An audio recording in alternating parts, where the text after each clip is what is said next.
So I've finished washing my hands. I'm entering the exam room, and today we are going to do a physical exam on Joe.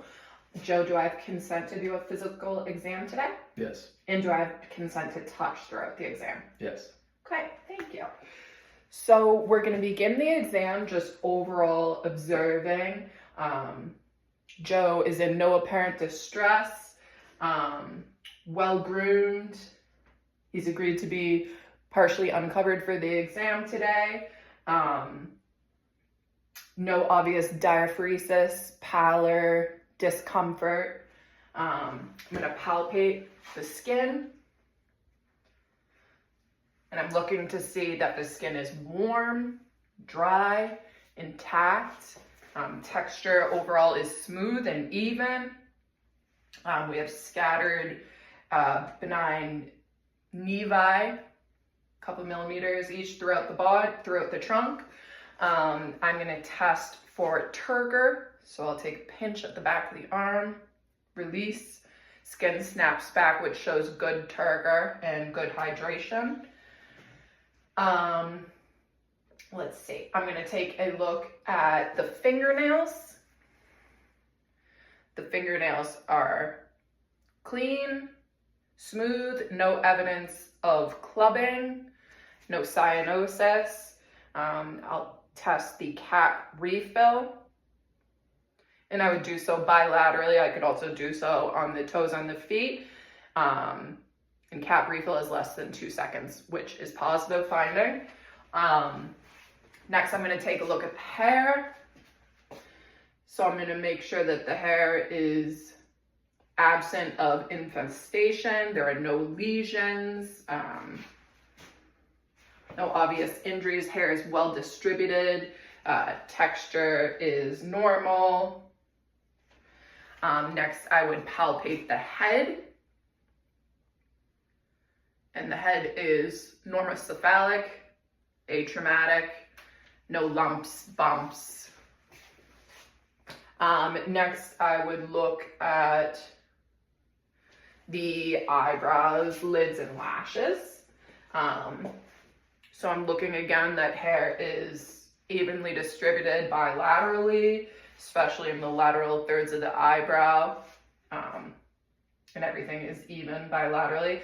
On the eyelids, I'm looking for any swelling, edema, signs of ptosis. There's no drainage. I could palpate the lacrimal glands.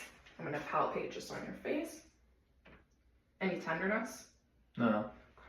So there's no swelling, drainage, tenderness there. Next, I am going to turn on my otoscope to use the light. And I'm going to assess the pupils. So I'm just going to have you focus straight ahead on any spot over my shoulder. I'm going to cover one eye.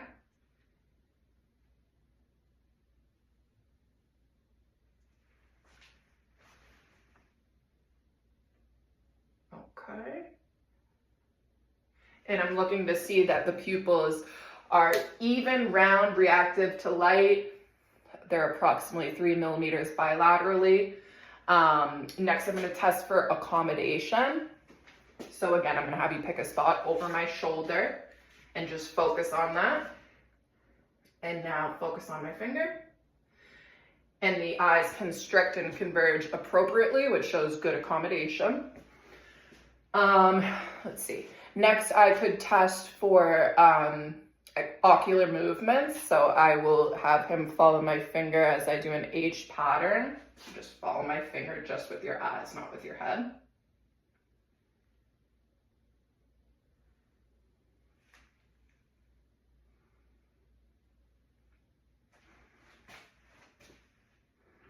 Okay.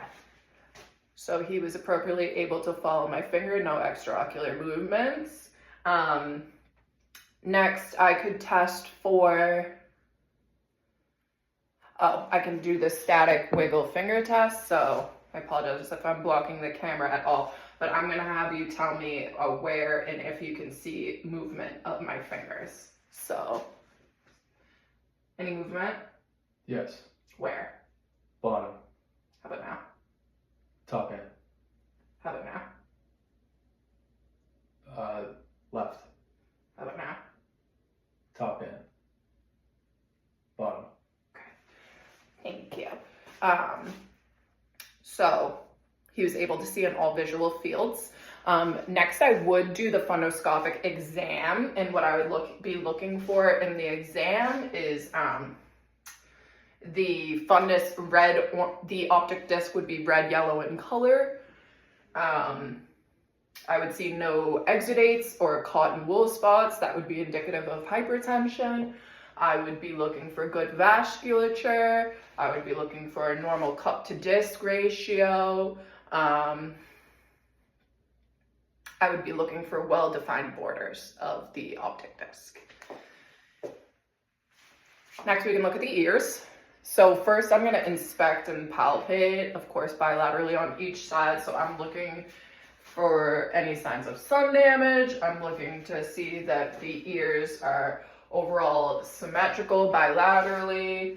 I'm gonna touch the tragus. Any pain here? No. Pull test. Any pain? No.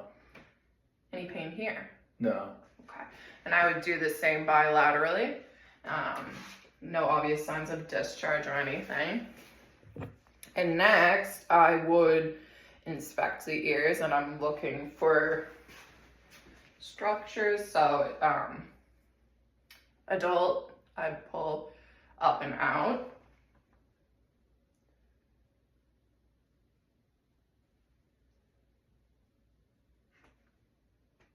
Sorry about that.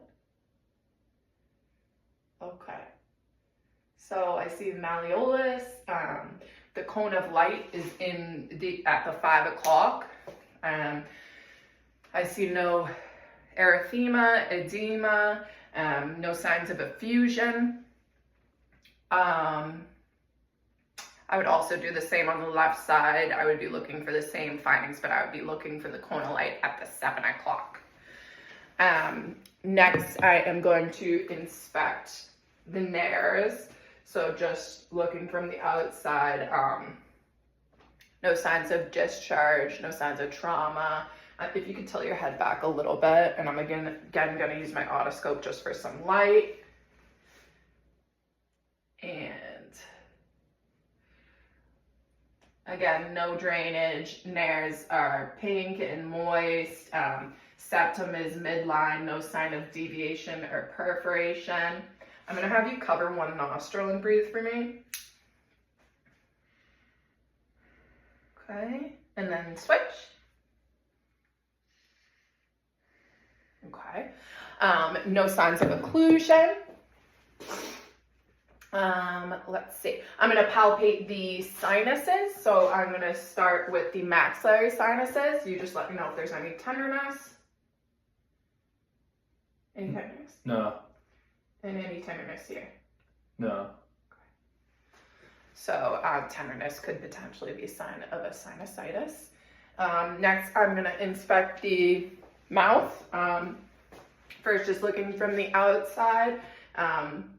Lips are pink, well hydrated. If you could just open your mouth for me. Okay. And I'm going to, again, use my otoscope light. Say ah. Ah. Okay. So uvula is midline. Say ah again. Ah. Okay. Palate rises appropriately. There's good dentition. No tooth loss or obvious signs of cavities. No lesions. No leukoplakia. Can you lift your lips so I can see? Lift over your teeth. Yep. And then the bottom ones. So again, just looking for lesions, anything like that. Can you stick out your tongue for me? Tongue is pink and midline within normal limits. Thank you. Let's see. Then I'm going to assess lymph nodes. And I'm assessing for any lymphadenopathy. And you just let me know if you're feeling any tenderness. But I'm going to start just one hand. I'm going to palpate submental. And we're going to do submandibular, tonsillar, preauricular, postauricular, occipital, supraclavicular. I'm going to be looking at deep cervical chain, posterior, and anterior. And no signs of lymphadenopathy there. I'm going to palpate to see that the trachea is midline and movable. So I'm going to use 2 fingers. So it is movable, midline, easily displaces. No lumps, bumps. I am going to come around the back so I can palpate for the thyroid. So my fingers are going to go below the cricoid cartilage, and I'm going to ask you to take a swallow. Okay. And there's a symmetric up movement with the swallowing. If I had an exam chair, I would tilt back to around 45 degrees. So I'm just gonna have you tilt back as much as you can independently, and I'm gonna have you turn your head to the left side. Okay. So here I would be looking for jugular venous distension. I could measure any signs of jugular venous distension from the point of Louis, and then measure. I would want it to be like under 3 centimeters would be appropriate. I would do this if I had an appropriate setup. Let's see what else. Guess. Oh, I could auscultate. Auscultate to listen for any like stridor. I could auscultate to listen to respirations.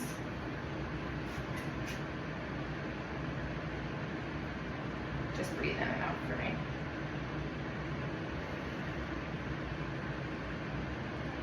Now I do that on either side, of course.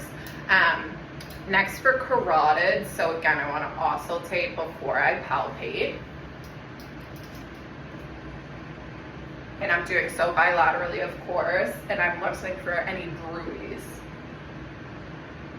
You hold your breath for me.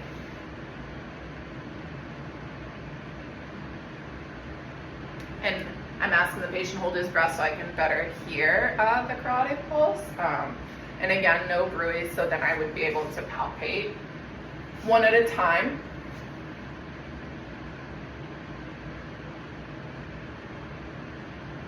And again, both sides bilaterally I'm doing. So palpations are strong, even. Next, I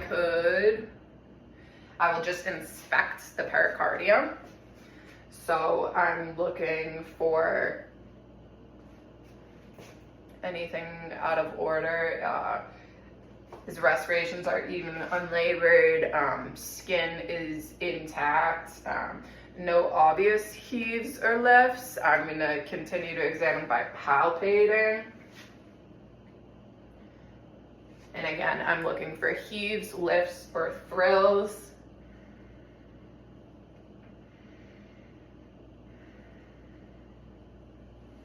Palpating 6 spots. I continue to palpate from the back, doing so in 7 spots. Again, looking for heaves, lifts, thrills, none of which are evident.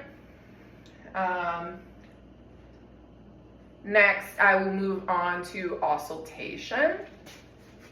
So I'm going to start by auscultating in the aortic area. So on the right side, just by the sternum.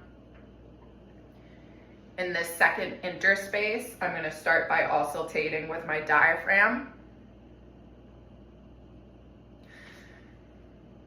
And I can hear S1 and 2 sounds. I'm going to ask the patient to lean forward and to do a deep inhale and exhale. So lean forward, deep inhale and exhale.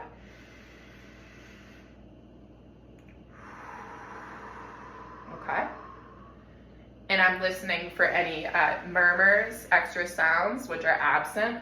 I'm also going to listen with my bell to listen for S3 and S4 sounds,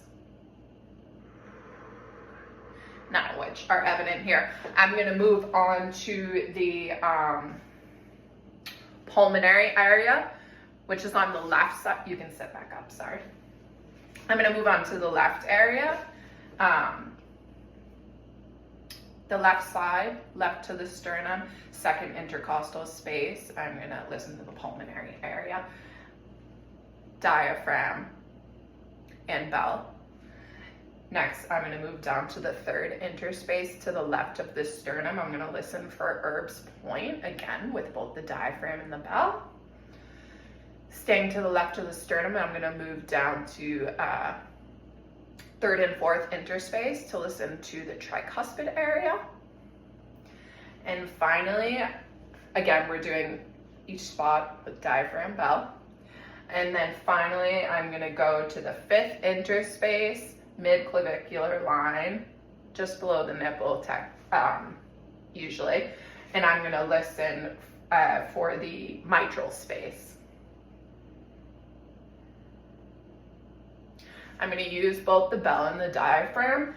To best hear this space, I would have the patient laying back to their left side so that I could hear better. Also here, this is the point of maximal impulse. I would listen here for 1 full minute to count the heart rate. I'm sorry, yeah, and I would, of course, listen with diaphragm and bell when the patient is laying on the left side, and I would be listening for S3, S4 sounds as well.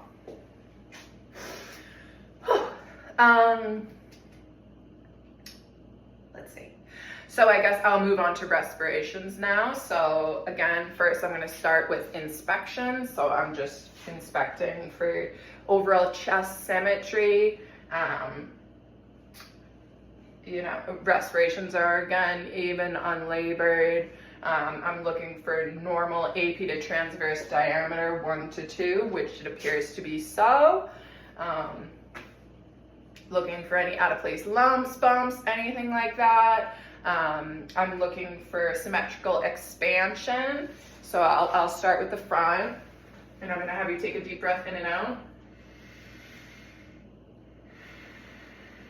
I'm looking for even expansion in my hands, which I see, and I would do the same in the back, asking him to breathe in and out, looking for that even expansion. Let's see. Next, I'm going to palpate, again, starting from the front, and I'm going to ask the patient to say 99 throughout. 99. 99. 99. Okay, thank you. I'm actually going to have you turn around so that your back is facing the camera. And again, palpating the back. Say 99. 99. 99. 99. 99. Okay, thank you. Let's see. Next, I'm going to have you turn back to the front. I'm going to percuss.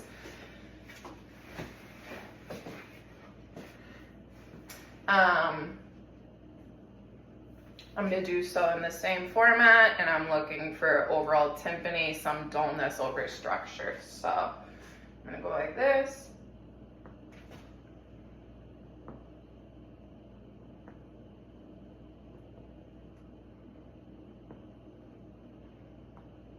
Okay, and if you can face the back again, I apologize.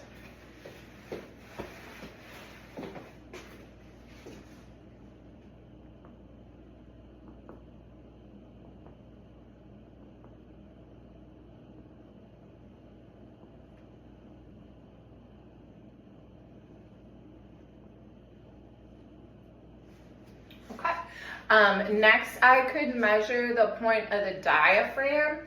So I'm going to start by asking you to take a big inhale and then hold your breath. Go ahead.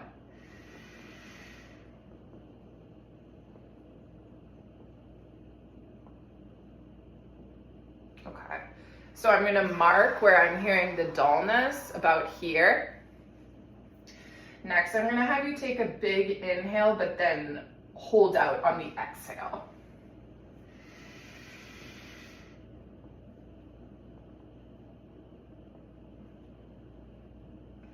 Okay, so that was about there.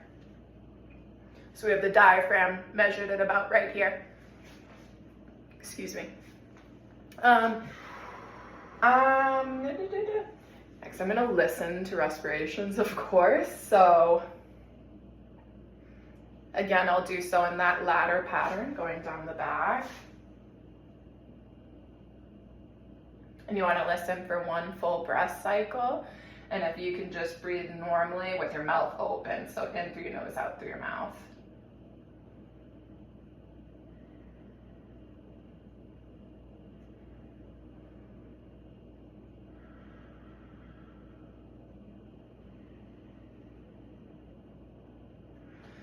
And I would do so, you know, on the front and the back, 6 spaces in the front, 7 in the back.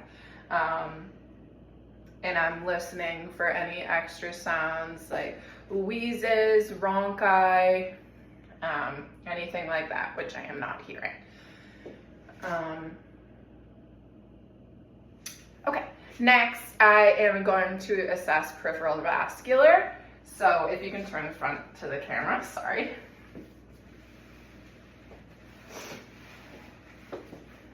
So first I can just inspect the peripheral extremities, and I'm looking to see that color is even, there's warmth, there's no signs of like edema or swelling, there's no spots of hair loss, discoloration. Ulcerations, anything to indicate arterial insufficiency, which I see nothing indicating that. I'm also gonna palpate pulses. So I'm gonna start by palpating the radial pulse, the brachial pulse, popliteal pulse, which is down just under the knee, if you can see it. If you can just lift your leg up a little bit, actually.